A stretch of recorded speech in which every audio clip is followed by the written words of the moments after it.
सुनते हैं सावन मास के कृष्ण पक्ष को पड़ने वाली कामिका एकादशी की व्रत कथा।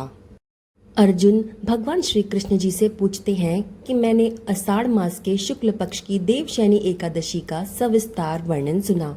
अब आप कृपा करके मुझे सावन मास के कृष्ण पक्ष की एकादशी की कथा सुनाने की भी कृपा करें। मुझे ये भी बताने की कृपा करें कि इस एकादशी का क्या नाम है, इसकी पूजा विधि क्या है और इसमें किस देवता का पूजन किया जाता है। इसका उपवास करने से मनुष्य को किस फल की प्राप्ति होती है। इन सब प्रश्नों का उत्तर आप मुझे विस्तार पूर्वक दीजिए। तब भगवान श्री कृष्ण जी कहते हैं, हे श्रेष्ठ धनुर्धर, मैं सावन मास की पवित्र एकादशी की कथा तुमको सुनाता हूँ, ध्यान पूर्वक सुनो। एक बार भीष्म पितामह जी से नारद जी ने भी यही कथा सुनने के लिए कहा था। नारद जी उनसे कहते हैं कि हे पितामह, आज मेरी सावन मास की कृष्ण पक्ष की एकादशी की कथा सुनने की इच्छा है, अतः आप इस एकादशी के व्रत की कथा विधि विधान पूर्वक मुझसे बताइए। नारद जी के इस प्रस्ताव पर भीष्म पितामह जी कहने लगे कि मैं तुम्हें इसके बारे में अवश्य ही बताऊंगा और कथा भी सुनाऊंगा। कृपा करके तुम इसे ध्यान पूर्वक सुनो। श्रावण मास की कृष्ण पक्ष की एकादशी का नाम कामिका एकादशी है। इस एकादशी व्रत की कथा सुनने मात्र से ही 100 यज्ञों के बराबर पुण्य की प्राप्ति होती है। कामिका एकादशी के व्रत में शंख, चक्र, गदाधारी भगवान विष्णु का पूजन होता है। जो मनुष्य एकादशी को धूप, दीप व नैवेद्य आदि से भगवान विष्णु जी की पूजा करते हैं, उन्हें गंगा स्नान के फल से भी उत्तम फल की प्राप्ति होती है। सूर्य ग्रहण और चंद्र ग्रहण में केदार और कुरुक्षेत्र में स्नान करने से जिस पुण्य फल की प्राप्ति होती है, वही पुण्य की प्राप्ति कामिका एकादशी के दिन भगवान विष्णु की भक्ति पूर्वक पूजा व व्रत करने से होती है। भगवान विष्णु की सावन मास में भक्ति पूर्वक पूजा करने का फल समुद्र और वन सहित पृथ्वी दान करने के फल से भी ज्यादा होता है। गंडकी नदी में स्नान करने से जिस फल की प्राप्ति होती है, वही फल भगवान विष्णु की पूजा करने से मिल जाता है। संसार में भगवान की पूजा का सबसे ज्यादा फल है। अतः इस कामिका एकादशी की पूजा और इसका व्रत भक्ति पूर्वक मनुष्य को जरूर करना चाहिए और इसका उपवास भी करना चाहिए।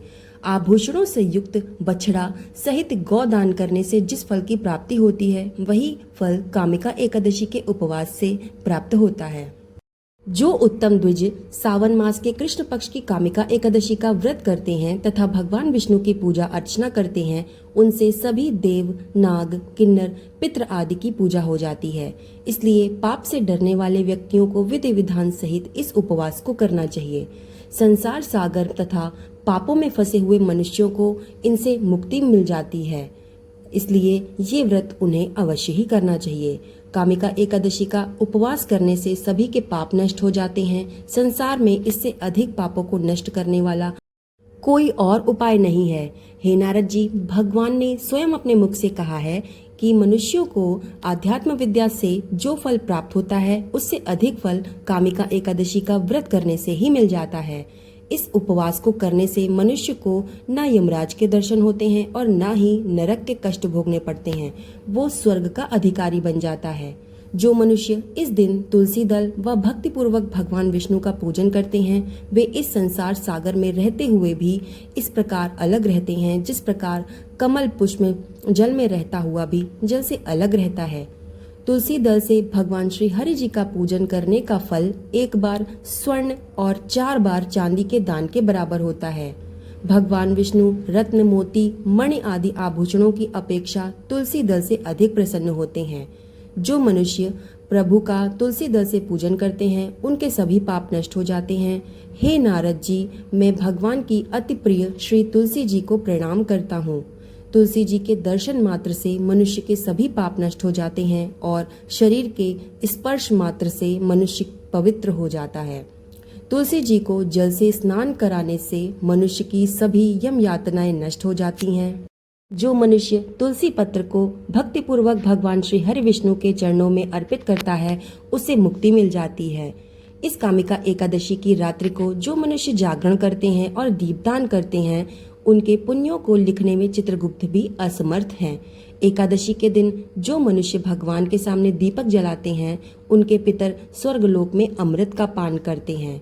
भगवान के सामने जो मनुष्य घी या तिल के तेल का दीपक जलाते हैं उनको सूर्यलोक में सभी सहस्त्रों दीपकों का प्रकाश मिलता है।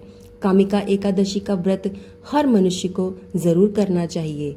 इस व्रत को करने से ब्रह्म हत्या आदि सभी पाप नष्ट हो जाते हैं और इहलोक में सुख भोग कर प्राणी अंत में वैकुंठ लोक को प्राप्त होता है। इस कामिका एकादशी के महात्म्य को सुनने और पढ़ने से मनुष्य को स्वर्गलोक की प्राप्ति हो जाती है। भगवान श्री हरि विष्णु पूरे ब्रह्मांड में व्याप्त हैं। वे अपने भक्तों की निश्चल भक्ति से सहज ही प्रसन्न हो जाते हैं।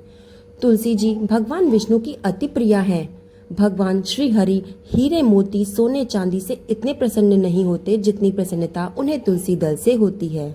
इसलिए भगवान विष्णु जी को प्रसन्न करने के लिए तुलसी दल अवश्य ही अर्पित करना चाहिए। कथा समाप्त। अगर आपको हमारी कथा पसंद आई है तो हमें कमेंट में ज़रूर लिख के बताइएगा और कमेंट में जय श्री हरि विष्णु ज़रूर लिखिएगा। चैनल को सब्सक्राइब कर लीजिएगा, वीडियो को लाइक और शेयर ज़रूर करिएगा। धन्यवाद।